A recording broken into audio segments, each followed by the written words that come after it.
If you want to bring your training and your racing to the next level, then you know having a structured training plan is the absolute way to go. But how exactly you have to structure that training is exactly what we're gonna dive into today. So stay tuned and let's go!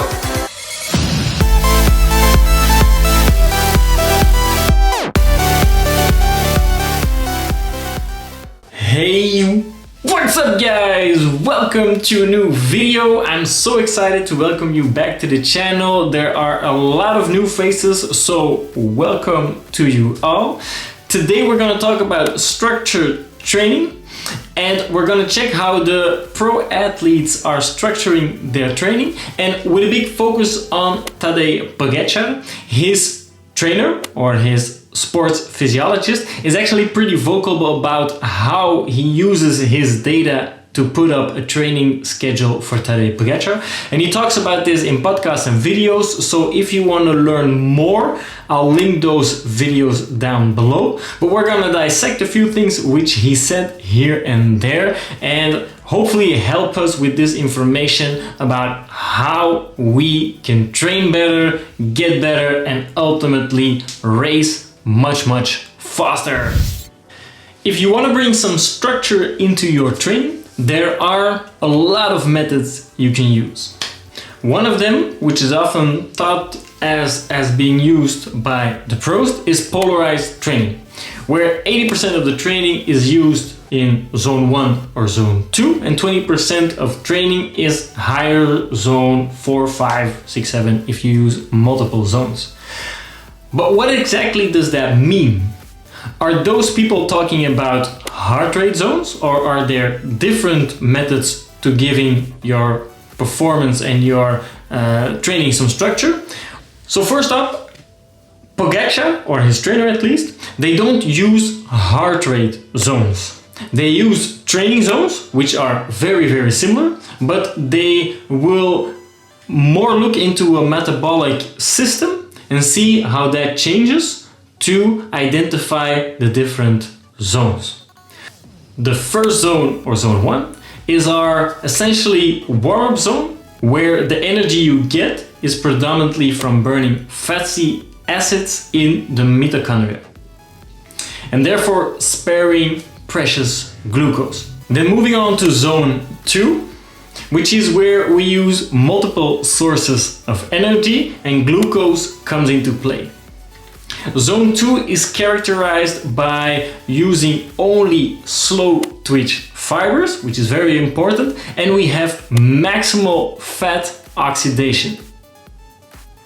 The moment we step into the different zone, fat oxidation has, or maximal fat oxidation has come to an end, and we will rely more on different energy sources. This is where zone 3 starts, and you will actually use a lot more glucose because the system in your body will require fast ATP demands for energy, and therefore the slow twitch fibers are not sufficient enough because they rely mostly on that fat oxidation, which was the previous zone. But this is why we step into the next zone with fast muscle twitch fibers. Next up we have zone 4, and this is where it gets super exciting because this is where we have our lactate threshold. Glucose will eventually turn into pyruvate, which will bring lactate into the equation, and we'll start building from there on. And in this zone we have glucose as our primary energy source, and fat oxidation is in the background. Second to last we have zone 5, which is extreme intensity endurance, where glucose and ATP will combine to give out as much energy as possible, and this energy is being used without oxygen consumption. And lastly we have zone 6, aka the sprinters zone. This is where our neuromuscular cells are being put to the absolute test. These are for very short interval and bursts of a lot of energy. So we now know the different training zones, but can we use them in training? Well, you can, but it's slightly more difficult than just using your heart rate or wattages, because with the metabolic training zones, you actually have to test where the shift takes place. The danger with training solely with heart rate or wattages, according to Dr. Inigo San Milan, is that once the metabolic system is being used at a very comprehensive rate, it's often very easy to just go over a certain threshold.